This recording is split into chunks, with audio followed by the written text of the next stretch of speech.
ధనవంతుడైన 50 ఏళ్ల గురుమూర్తి పెద్ద మట్టింట్లోని ఉయ్యాల బల్ల మీద కూర్చొని తన వ్యాపార లెక్కలు చూసుకుంటూ ఉంటాడు. యమ్మా పెద్ద కొడలా, దాహంగా ఉంది, మంచినీళ్ళు తీసుకురా తల్లి అని చెప్తాడు.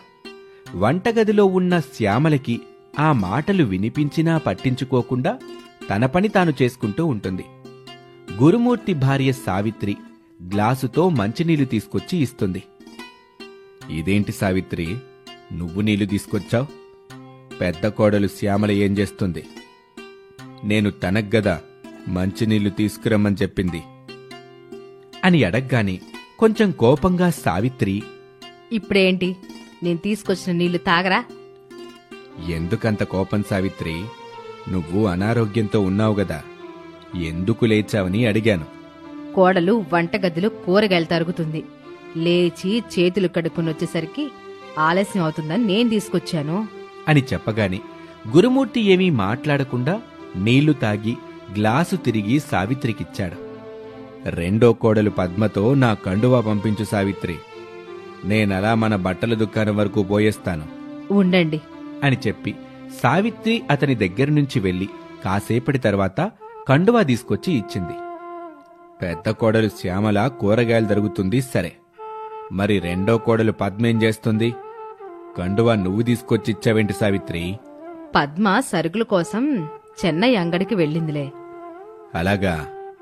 చిన్న కోడలు కావేరైనా ఇంట్లో ఉందా, లేకపోతే పెత్తనం చేయడానికి ఊర్లోకి వెళ్ళిందా అని గురుమూర్తి అనటంతో తన ముగ్గురు కోడళ్ళు శ్యామల, పద్మ, కావేరి వాళ్ళిద్దరి దగ్గరికి వస్తారు. గురుమూర్తి వాళ్ళని చూస్తాడు. ఓహో, ముగ్గురు కోడళ్ళు ఇంట్లోనే ఉండి అనారోగ్యంతో ఉన్న అత్తగారి చేత ఇంటి పనులు చేపిస్తున్నారా? అత్తయ్య చేస్తున్నది ఇంటి పనులు కాదు మావయ్య, మీ పనులు. సరే, నా పనులే అనుకుందాం. పెద్ద కోడలా, అయినా నేను ఎప్పుడు నీళ్ళడిగినా నువ్వే గదా తీసుకొచ్చిచ్చేది. ఇక నుంచి నేను మీకు మంచినీళ్ళు ఇవ్వను మావయ్య, నేను కూడా మీకు కండువ ఇవ్వను మావయ్య. నాకర్థమైంది కోడళ్ళు. నిన్న మొన్నటి వరకు మావయ్య, అత్తయ్య అంటూ సొంత తల్లిదండ్రుల్లాగా నన్ను, నా భార్య సావిత్రిని చూసుకున్న నా కోడళ్ళు ఈ రోజిట్టా మాట్లాడ్డం, ఇలా ప్రవర్తించటం నేను కొత్తగా చూస్తున్నాను. మాలో ఈ కొత్తదనం ఎందుకొచ్చిందో మీకింకా అర్థం కాలేదా మావయ్య? ఒకవేళ అర్థమైనా కానట్టుగా మాట్లాడుతున్నారా? అర్థమైంది తల్లి. మీరు మా కొడుకులతో వేరే కాపురం గురించి, ఆస్తి పంపకాల గురించి మాట్లాడి మా దగ్గరికి పంపించారు. అందుకు మేము ఒప్పుకోలేదు. అది అందరి దృష్టిలో పెట్టుకొని మీరిలా ప్రవర్తిస్తున్నారు. ఆస్తి పంపకాలయ్యే వరకు ఇలాగే మా ప్రవర్తన ఉంటుంది మావయ్య. అయినా ఆస్తి పంపకాలు, మీ వ్యాపార పంపకాలు ఈ రోజు కాకపోయినా ఎప్పటికైనా చేయాల్సినవే కదా మావయ్య, ఎందుకు మీరు చేయరు? బావలిద్దరూ ఆయన అని చిన్న కోడలు కావేరి కూడా ఏదో మాట్లాడబోతూ ఉండగా, కోడల్లో, ఈ ఊర్లోని ప్రతి ఒక్కరూ నన్ను ఎంతగానో గౌరవిస్తారు. దారిలో ఎక్కడ కనబడినా వినయంగా దండాలు పెడతారు. ఏదైనా అవసరం ఉండి నేను వాళ్ల ఇంటికి వెళ్తే వాళ్లకు ఉన్నంతలో మర్యాదలు చేస్తారు. అందుకు కారణం దానధర్మాలు చేస్తానని కాదు, ఆపద వచ్చినప్పుడు ఆదుకుంటానని కాదు. ఏ చిన్న గొడవ లేకుండా తన ముగ్గురు కొడుకులతో, కోడలతో కలిసిమెలిసి ఉమ్మడి కుటుంబంతో ఉంటున్నందుకు కోడళ్ళు. ఇప్పుడదంతా ఎందుకు అత్తయ్య? ఇంట్లోనూ వ్యాపారంలోనూ పంపకాలు మొదలుపెట్టండి. అప్పుడు ఎవరింట్లో వాళ్ళు సంతోషంగా ఉంటారు. సరే కోడళ్ళు, మీరన్నట్టు, మీరు కోరినట్టు ఈ ఇంటిని, వ్యాపారాన్ని ముక్కలు చేయటం నాకిష్టం లేదు. అప్పుడు ముగ్గురన్నదమ్ముల్లో ఎవరికైనా వ్యాపారాన్ని అప్పగించేయండి. వ్యాపారం చూసుకుంటున్న అతని భార్య ఇంటిని చూసుకుంటుంది. మీరు పోయిన తర్వాత మీ వారసుడిని నేనంటే నేనంటూ ఈ ముగ్గురన్నదమ్ములు కొట్టుకోవడం ఎందుకు మావయ్య? నిజమైన వారసుడు ఎవరో తెలుసుకొని వాళ్ళకి అప్పగించండి. వాళ్ళని మీలాగే గౌరవిస్తాం, తల్లిదండ్రులుగా చూసుకుంటాం. ఎప్పుడూ విడిపోం, వేరే కాపురం పెట్టాం. ఇప్పుడు ఉమ్మడి కుటుంబం ఎలా ఉందో అప్పుడు కూడా అలాగే ఉంటుంది. మేం మాటిస్తున్నాం మావయ్య. కలిసే ఉంటామని మాటిస్తున్నారు కాబట్టి నిజమైన వారసుడు ఎవరో తెలుసుకుని అతడికి ఇంటి బాధ్యత వ్యాపార బాధ్యత అప్పగిస్తాను అని చెప్పి గురుమూర్తి ఇంట్లో నుంచి బట్టల దుకాణం వైపు వెళ్తాడు.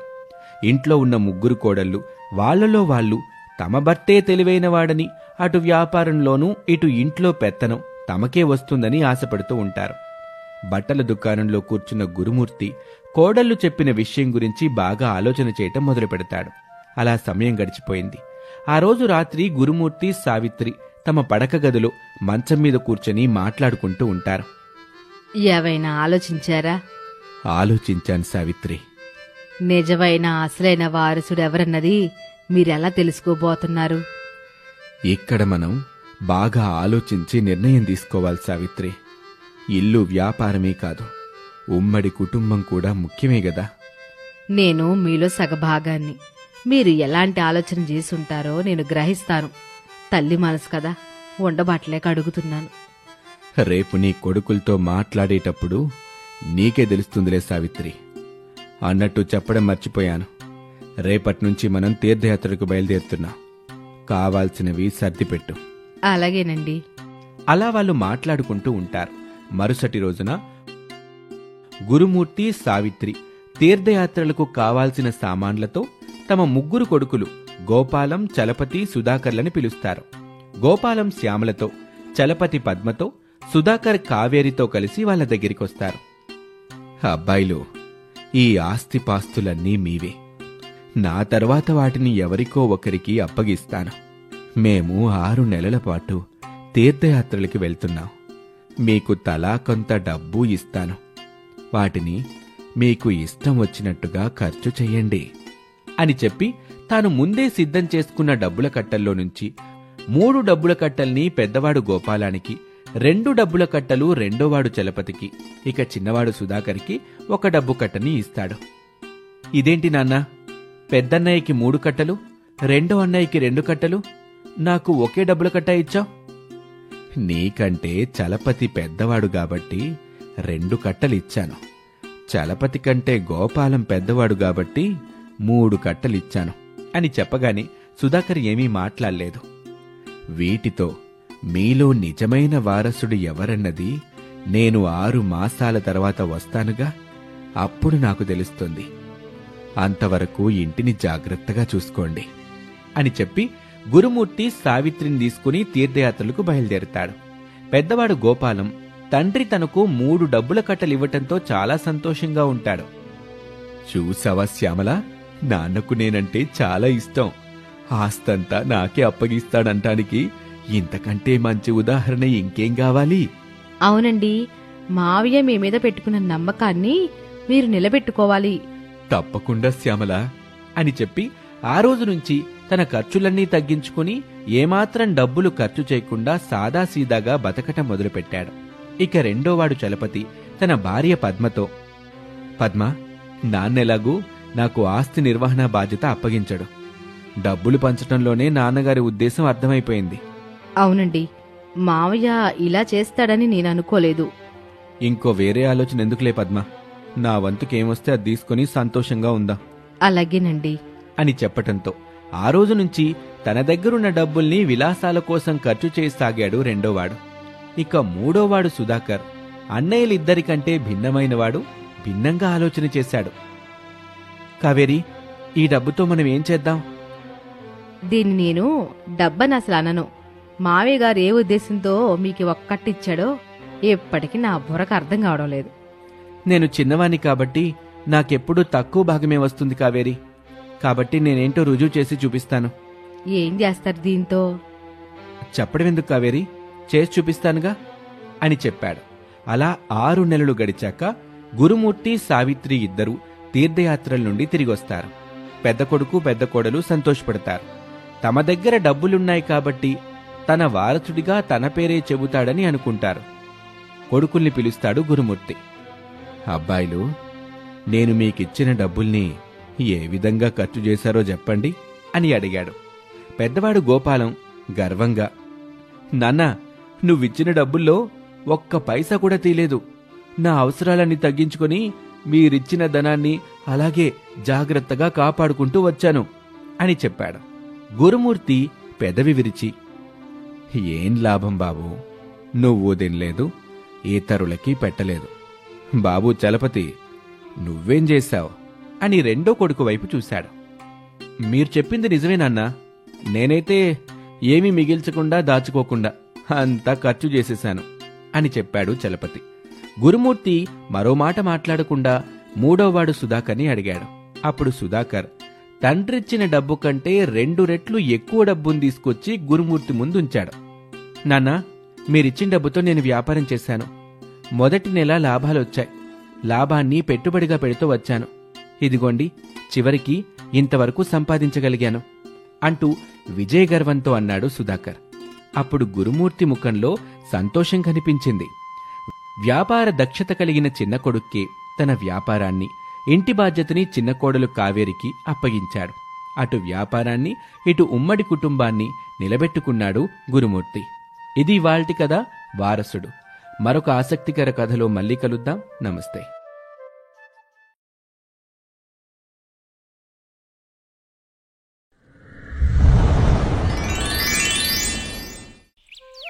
పూర్వం నందనవనమనే ఒక గ్రామంలో ఉంటున్న తన మిత్రుడు రామయ్య ఇంటికి వచ్చాడు వీరయ్య.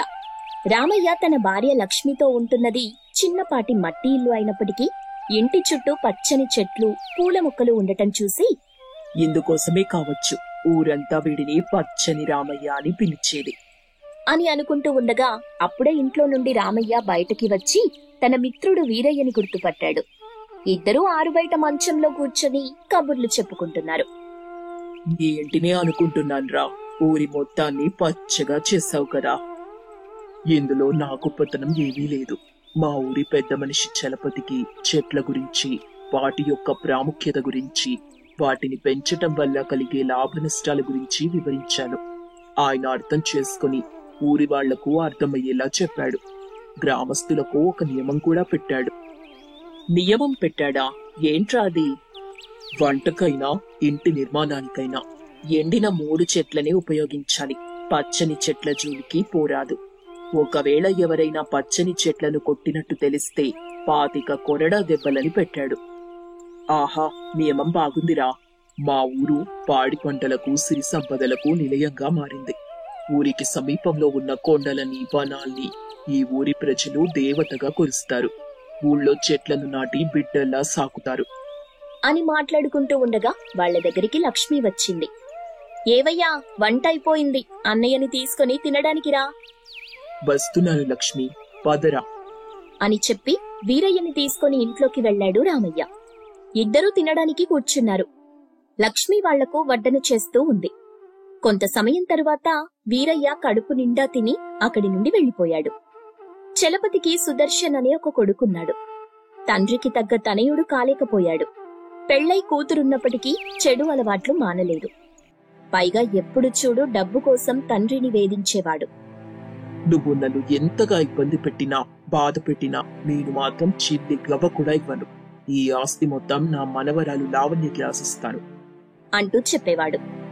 దాంతో ధనాశపరుడైన సుదర్శన్ ఎవరికీ తెలియకుండా రాత్రివేళ చెట్లని నరికి కలప అమ్ముతూ డబ్బులు సంపాదించటం మొదలెట్టాడు. నరికిన పచ్చని చెట్లని చూసి ఊరి వాళ్లంతా బాధపడేవాళ్లు. ఎవరు ఈ పని చేస్తున్నారో అర్థమయ్యేది కాదు.